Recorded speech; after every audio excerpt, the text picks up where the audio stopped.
I understand. I understand you, OJ. We're live, and we're back with another week of the Bears Den. I am Sal Rodriguez, joined by my co-host. You Joe not are we live? Are we live? Well, yes, sir. Yeah, we're still, sir. No, but I just started literally 5 seconds ago, so don't worry. We're live. I got my co-host Joe Tanksley, as well as my man Sean Sierra, who's of course our field reporter. He'll be at Sunday's game covering the Bears and Broncos game. You can also see him, Sean and Maya, and Sports Zone Chicago. Of course, this is War Media and Sports Zone Chicago partnership here. But man, I was just telling Joe, before we came on, is I feel like I've just been repeating the same Bears stuff all week. This, that, Justin Fields, this, Caleb Williams, that, We'll start off just at the beginning, man. We'll start off just your guys' thoughts overall on the game, because we're a few days away from it already. But what else can you really say? We'll start with you, Joe.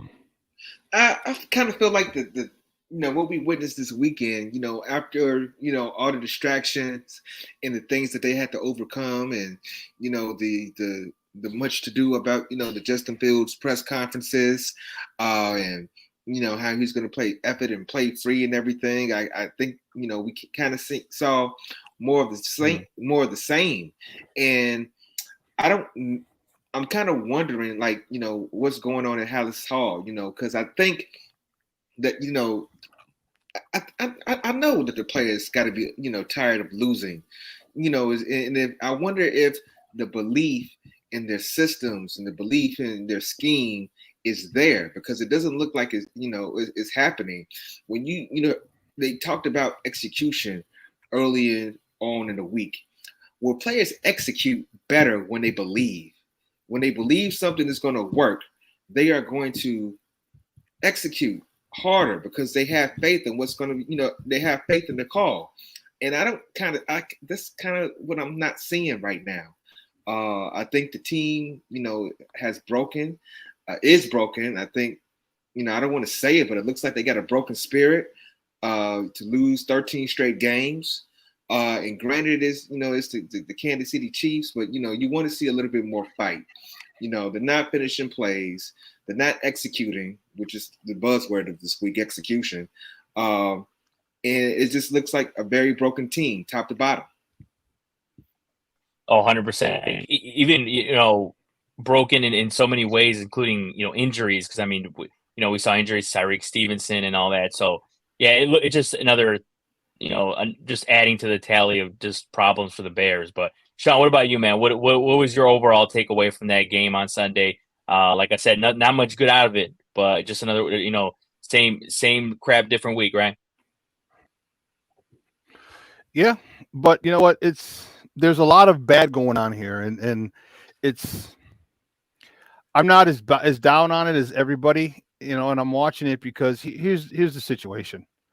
All right, you're down 3-4. Look at the offensive line for starters.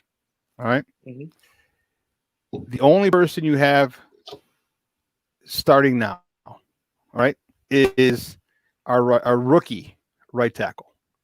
Okay, our right guard Nate Davis has been out. Our left guard Tevin Jenkins has been out. Our starting center has to move from center to left guard, which means now we have Lucas Patrick at center. So our offensive line is horrible. And people are saying, well, Justin Fields holds the ball too long. I get it on many plays. But if you watch what's going on, and I watched the all 22, just the first half, because at that point it was in some of the second, but not a lot. Receivers aren't getting open. And yes, he missed. He missed. Who was it in the Rashawn Johnson? Was it in the last preseason game or the last? I get it. Okay, but everybody misses. Every single quarterback misses open receivers. So I need the offensive line to come back. Get healthy. Nate Davis should be here. Again, I don't understand why Nate Davis was dressed, but was in a backup role. They just gave you $30 million over 3 years. And I understand you just lost your mom, and I get it. So, but if you're dressing, you need to start.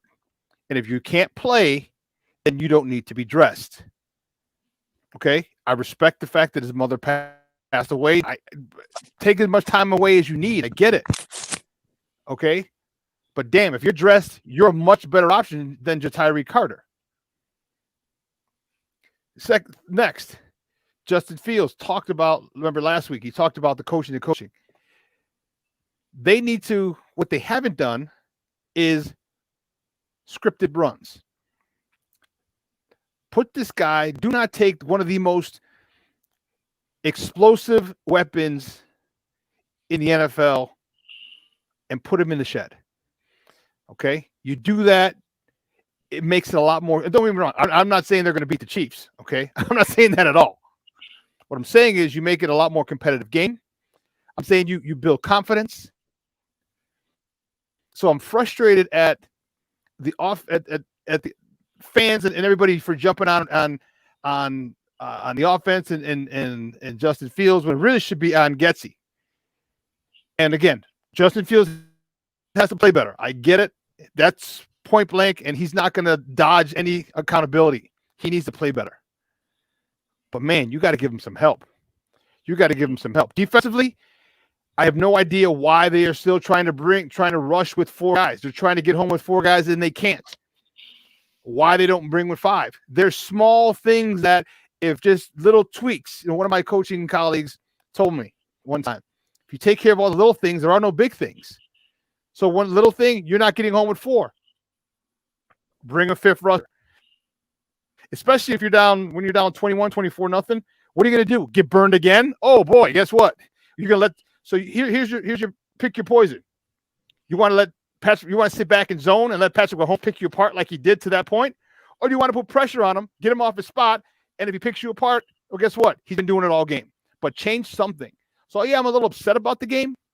All right, it has to be from the player. I think that my level of upsettedness is an old word I just made up. Starts with the coaching staff first, and then the players. Mm-hmm. Yeah, I agree, and that's the one thing I was gonna. It's a good segue because that's the one thing I wanted to ask you guys because I keep hearing this. I keep hearing, hey, they should start firing Eberflus. They should start firing these coaches ASAP.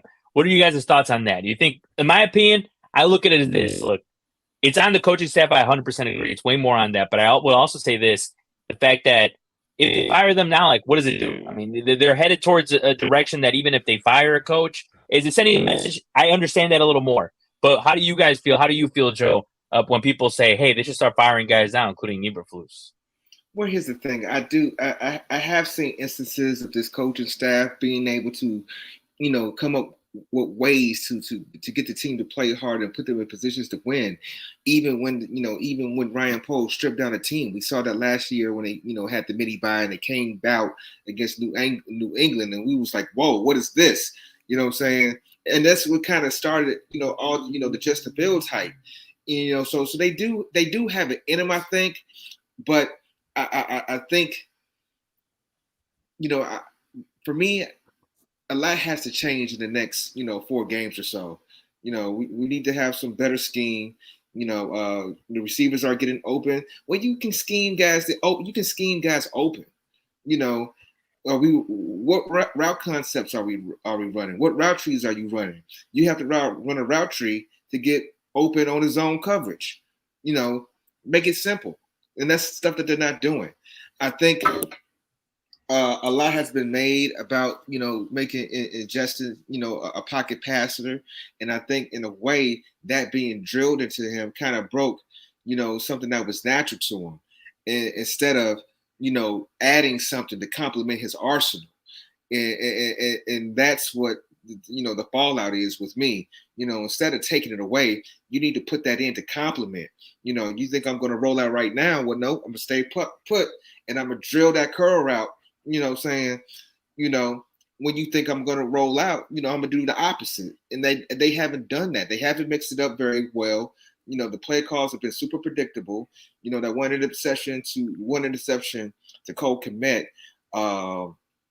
Justin made the right read, but the linebacker obviously was a scouted play because he wasn't supposed to be there. He kind of faked like he was going one way and then came back underneath and got his hands on the ball, created a turnover. That was a play that was scouted. for that linebacker to make that play. Cole Kmet should have been open. He shouldn't have been there. So your play concepts and scheme are really predictable right now, and they haven't done anything to kind of mix it up and get teams off balance. Yeah, I agree. What about you, Sean? Man, they're professionals too. They're professionals too. Let's not forget. All right. So yeah, they are scouting, they are reading, and from the end zone cam.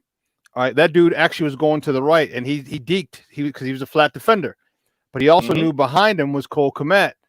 So he saw and Justin didn't see him from the camera, from the end zone angle. You can see that from the line of vision, there was him and Cole Kmet, and the guy was behind. I think it might have been the guard or was blocking his view. So he threw it right at Cole Kmet, but the guy had, like you said, Tony, I called you Tony. I understand. I know. You know what? Our conversation last week. Oh yeah. Because and so he saw that there was a window there. He knew Cole Kmet was coming behind him. Okay, because they've seen these patterns, these route combos. So he said, "I'll take the chance," and this is just a great defensive play. Would I take a chance of, if I have a chance to give up a route in front of me or a route behind me? Which one am I going to give up? I'll give up the route in front of me. So I'll cheat toward the route behind me because I might get a pick, I might deflect it, they might pick it off, which is what happened. Because if he gives it to, first of all, if he throws the ball to the route in front of him, which is the flat route, he can still recover. And it wouldn't have gained as many yards. It was just a good play by the defensive back, nothing more, nothing less. And again, they get paid too, man. People can't just say, "Well, Justin's doing this and he's doing that." This is a good defense. Good defenses, and it's the best defense that Kansas City. Yeah, it's the best defense that Kansas City has had in a long time. And we do have definitely in Mahomes' tenure. Yeah, we definitely have to take that into account. And I think they had held Jacksonville to only 9 points. So I mean, they're solid on defense. I mean, I guess my comment was more so being less predictable. In the play calling and doing things. You got to switch it up for week to week. Are you scouting them, the things that they do in their defense, and come up with ways to beat them, and getting guys open? And I necessarily have not seen that. Yeah, 100%. I agree with you. I think. Go ahead, Sean. One of the things that I think that they need to do is they need to. The biggest issue that I see them having is. See, people say Justin can't read defenses. It's not true. All right, watching the tape, you see he can read defenses. And I had Eric Kramer on my show earlier this week on Monday, and I pushed back on it because he said he can't read defenses. I'm like, wait a minute. I'm like, the concepts don't change. A cover two is a cover two. It's whether it's high school, whether it's college, whether it's the NFL. Now the athletes are different. The disguises for those coverages get more complex when you go from high school to college and then from college to the pros. But the concepts are the same. You're not going to do something different in a regular cover two in the pros than you would do in high school. It's just the athletes are better and the disguises are better. So it's not that he can't read a defense. And here's the thing. Once he realizes what the defense is, he's got to be able to understand what his routes are and hit them. He did that at Ohio State, but he had a lot of time at Ohio State. Here's a lot more. It's a lot different because he doesn't have a lot of time. And then sometimes when he has it, for whatever reason, he misses. So there's a disconnect somewhere because you don't forget where the soft spots are in a cover two. You don't forget where the soft spots are in a cover three or a cover four. You don't forget that from high school to college to pro. You don't forget that. So something's going on. There's a disconnect. And Joe, I think it's part of, I don't know if it's you, Joe, or you, Saul, what you're saying, where they're forcing him, they beat him over the head with win from the pocket, win from the pocket, win from the pocket, win from the pocket. Like I said last week, that's similar to Mr. Trubisky in 2019 after he had his decent year in 2018. You must, Joe, you were right on point when you said add that to his repertoire, passing from the pocket. Increase that. Don't stop running. Increase that, the passing from the pocket, or roll the pocket. Give them extra help. Have chips. Have all these other stuff. Don't just send 2 guys out in the routes, Mm-hmm. and you got 5 DBs and linebackers. Mm-hmm. 5 DBs and linebackers, and you got 2 guys running, and then you wonder why Justin Fields is holding the ball forever. That don't make sense to me. Mm-hmm. We saw a lot of max protect in that game, a lot of 2-man routes, and the throws that Justin did make. They didn't come down with him. There was a beautiful one to DJ Moore that should have been had, that should have been caught. And the play after is when that Cole Kmet interception happens. So you got to make the plays when you have the you got to make the plays when you have an opportunity to make them, and that's not what is happening with this team right now. And they keep saying that they're close. If they get one play here, one play there, that's every football game. Every team is saying that right now. We could have had this, and we could have had that. Things would have been a lot different. We got to execute a little bit harder, a little bit harder. How about we do a better job of putting these people in position to win?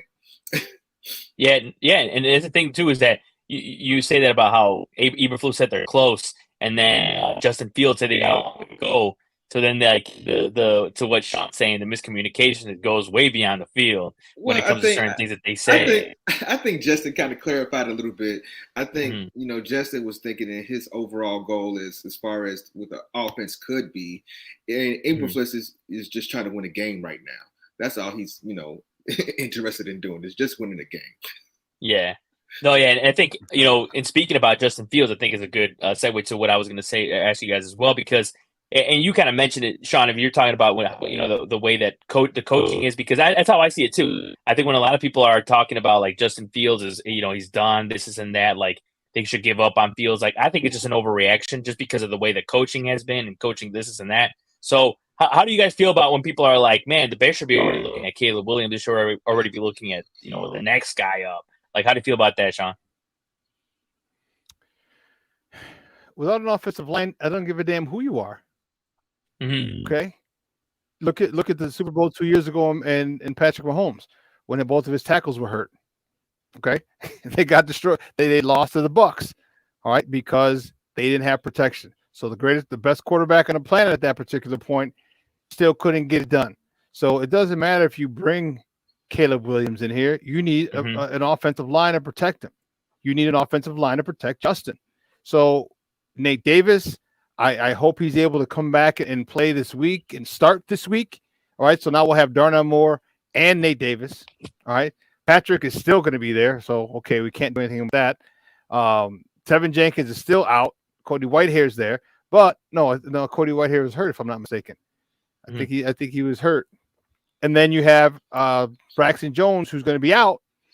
So now we're still dealing with a patchwork offensive line.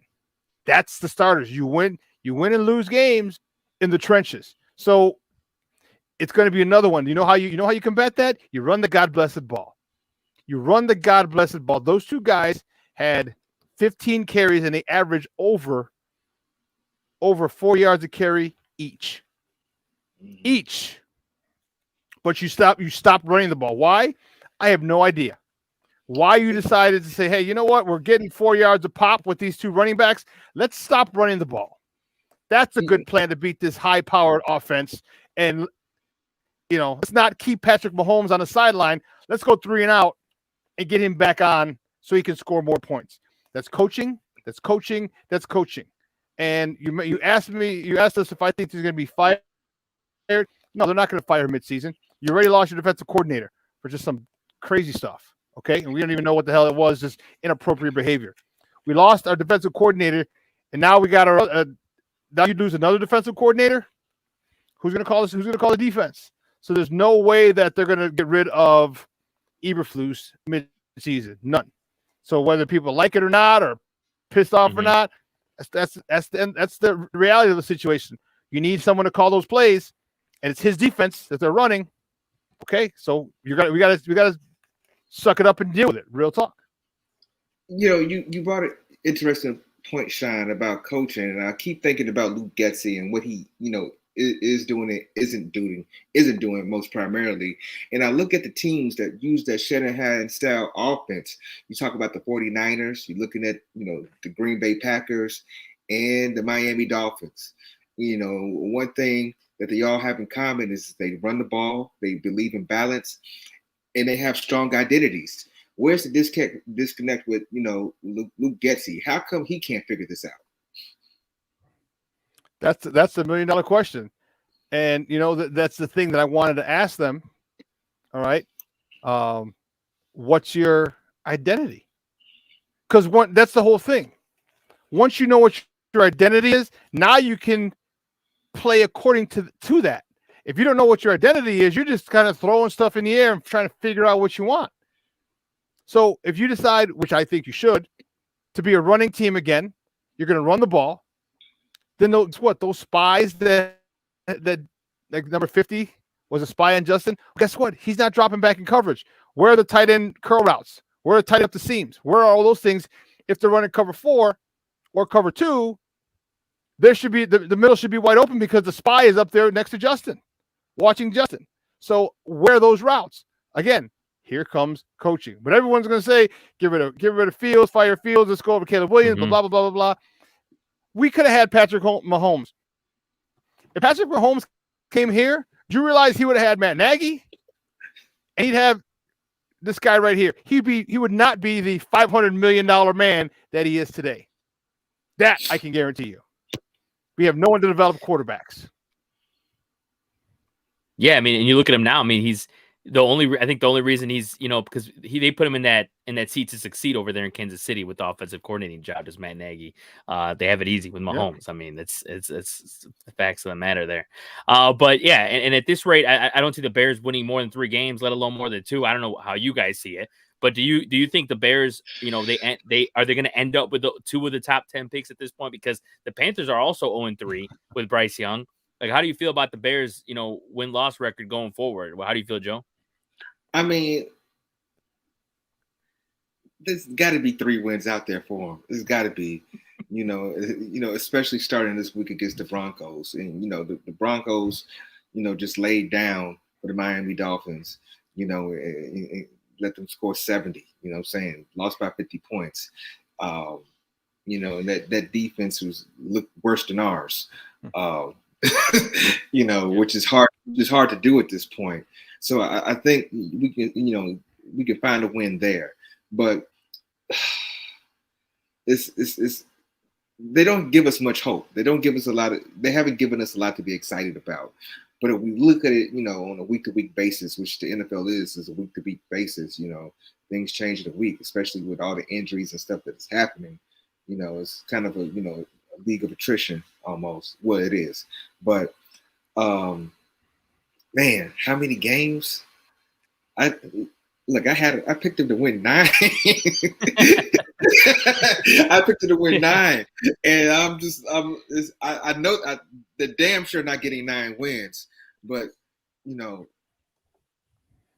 they got to be able to get at least 5. What do you think, Sean? Well, let's see. I'm looking at the schedule now, and I'm looking 1, 2, 3, 4 with the Broncos, 5. I think you get one of the Vikings. 1, 2, 3, 4, 5, 6. Commanders. See, here's the thing. You have the ability. Mm-hmm. Okay, you have the ability to win games. You got a stretch of teams right here. Okay, you got the Broncos, the Commanders, all right, the Vikings, the Raiders, the Chargers, the Saints, the Panthers. Okay, the Lions. We played the Lions 2 times in 3 weeks. I think we can get one of those. I don't think we're gonna win both of those. The Browns, the Cardinals. Okay. I think we can come out with 7 wins, maybe 8. They're definitely not going to win 10 like I had them. I predicted 10. Definitely not going to win 10. But and here's the thing: does Luke Getsy make that change?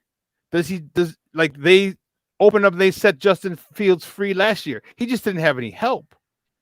He didn't have any help. He didn't have anyone to throw to. He's got people to throw to now. So if you let Justin Fields go free, you take the reins off him, let him run crazy, Okay, not as much as he did last year.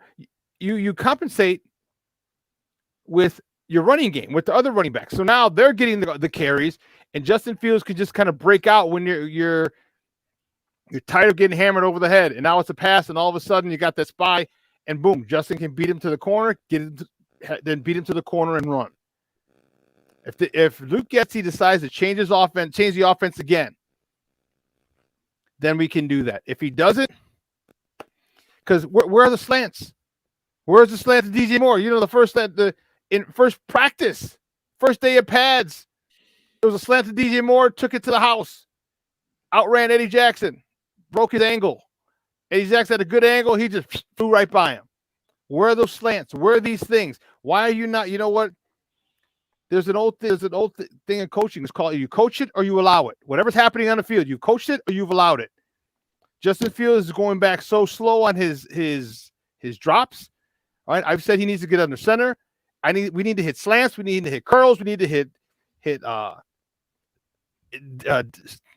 and outs, quick ins. We need to hit these things to get Justin Fields comfortable, to get him in a groove early.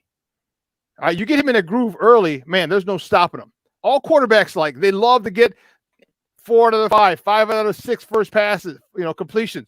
Get him, now you're feeling comfortable, now you're getting confident. They're not doing that. They're not giving him the layups. See, the screens are not completions, all right, because you just throw it out there. They need completions for positive yards, not behind the line of scrimmage. Mm-hmm. So if the coaching changes and the coaching staff has a come to Jesus moment, then we can do it. Because if they don't and keep running the same nonsense, then, man, you're right. They're going to be, I don't know about 2 of the top 3 or 4, but they'll definitely have 2 of the top 10. That's for damn sure. Yeah, and I think you say it best, Sean. Like you're saying it, you're hitting the nail on the head on that too, because that's how people don't think about it too. Is a lot of meatball takes is like Justin Fields, like he sucks, blah blah blah. They just got to get a new quarterback, but it's like it's a team effort, dude. Like it's the coaching, it's everything put together. But people don't put 2 and 2 together on that whatsoever. And I think, looking ahead, as you guys mentioned, with the Broncos, this is a team that kind of I was telling this Joe before we came on. It kind of reminds me like the Buccaneers game because. They're not a good team, but they think they have enough weapons. And I mean, Russell Wilson's been doing this for a long time. He can muster up a win against the Bears, especially with those guys that he has on the offensive end. But how do you guys feel about this next matchup they got against the Broncos? I know, Sean, you'll be there. So how do you feel they'll stack up against this Broncos team? I think they should be good. They should be able to hold their own. I think they're at home. All right. I think they're tired of all the outside noise. I wonder if remember last week to the Packers, they got reamed out by the coaches. I'm sure McCaskey came down and talked to him. I wonder if Kevin Warren talked to him, and they're professionals. They want to win. All right. You have guys who, first of all, if you don't have this attitude, you don't need to be out there, but you're dying for a win. You're not accustomed to losing most of the time when you get to that level.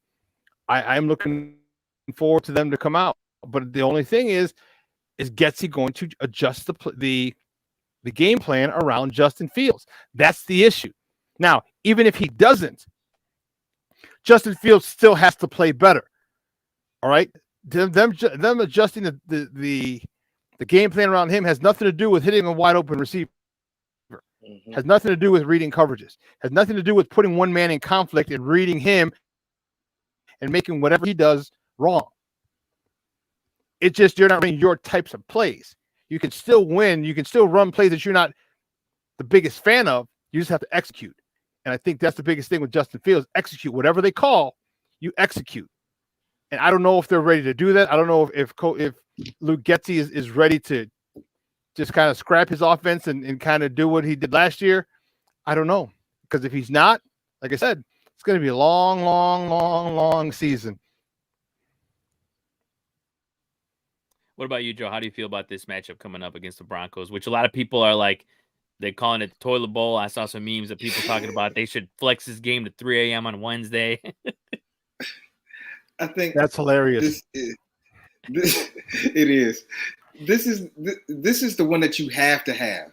This is the one that you have to have after going 0-3. This is the one that you have to have. You know, I think the things line up perfectly, you know, for the Bears to come out here and have success. You know, that Denver Broncos defense, you know, is not good. So you should be able to come up with a scheme and some plays that can get you some points on the board. But on the flip side, the Bears defense is trash too. And they got Russell Wilson. You know, even though he's not the Russell of old, he still has enough moxie. He still has enough. He's been doing this for a while. He has enough in the tank to get a you know, to put points in that defense. And that's what that's where it comes down to. Yeah, that's the way I feel. It's like they got just enough, you know. But you're right. This is an opportunity to get a win for sure. They just got to take advantage of it. I think that's what I think. But you know, just to close things out here, I got one more question for you guys in relation to the rest of the NFL. You know, as you guys mentioned, Bears go up, as we mentioned before, the Bears go up against the Broncos, but they got obliterated by the Dolphins. They're 3-0. Another team that is 3-0, the defending NFC champion Philadelphia Eagles, who took down Baker Mayfield, 25-11. You know, I was going to ask you guys, which team right now, in your eyes, is the team to beat in the NFL? Because you could go a lot of ways. You can go with those two teams, but you could also say, hey, Kansas City, despite what some call for their standards a slower start with the way teams are working out, obviously they have a lot of injuries. But how do you feel? Which team is the team to beat as of right now? We'll start with you, Sean. KC. This could be the best. That could be. This is the best defense that Patrick Mahomes has ever had. Okay. Last year, people had talked about, well, they lost the Cheetah, they lost Tyreek Hill. How are they going to do it? Well, you know what Patrick Mahomes said? We're just going to spread it out. His production, we're going to spread it out over 3 or 4 receivers and a running back or 2. And he did. He became better. Okay, and that's what happens a lot of times when you take a number 1 receiver out. Quarterback, now he's forced to make his reads. And then with his ability to extend the play and scramble, you're going to have a lot of his favorite guy is the open guy. And that's the worst part about it for a defense. When the quarterback's favorite receiver is the open one. Because that means everyone's got to be on their P's and Q's. And you slip, and once he breaks contain, who knows what that guy can do. So I think Kansas City is definitely the team to beat in the NFL, AFC, and in the NFL. Eagles are looking good again. But you said the team to beat in the NFL, then to me, the number 1 team is the team that we just got blown out by. That's the Kansas City Chiefs. What about you, Joe? What do you think? Who was it? Ric Flair. He used to say, to beat a man, you got to beat the man. And the man is Patrick Mahomes. And as long as he's playing, he's going to have that team in position to make deep runs in the playoffs. With that being said, I do think that the Miami Dolphins have shown a lot in these opening weeks, these first 3 weeks. And, you know, putting up 70 on an NFL team, another professional team, you know, that's not something that we haven't seen in a long, long time. I think, you know, another team that I like that's looking really good is the San Francisco 49ers. I think with that defense and the way that they run the ball and, you know, scheme everything off the run and put Brock Purdy in position to make plays. I think they are in a good position. I still don't, you know, I think when it comes to the playoffs, though, I think, you know, I don't trust Brock Purdy, but I think they're poised to make a deep run. I think, you know, those 2 teams, you know, the Eagles and the 49ers are going to be, you know, gunning for the NFC crown. And I think, you know, the AFC and, you know, the Dolphins got to go through Kansas City. Yeah, and I think you guys bring up some good points with KC. It's like, hey, as long as the champions are still out there, and not to mention, you know, with the adversity that they've gone through and certain injuries and stuff like that, and they're just playing like, hey, it's just another game. Just got to win another game, and they've done it. They've answered the bell. So, I mean, that's definitely, you know, a good call on you guys for there. Well, let's not forget, Saul. Yeah, go ahead. They got one of the youngest defenses in the NFL, the Chiefs. Mm-hmm. They got one of the youngest defenses in the NFL. Like what in this, one of the youngest defenses and probably the best defense for Mahomes in his tenure. These guys are just going to grow together, get better together.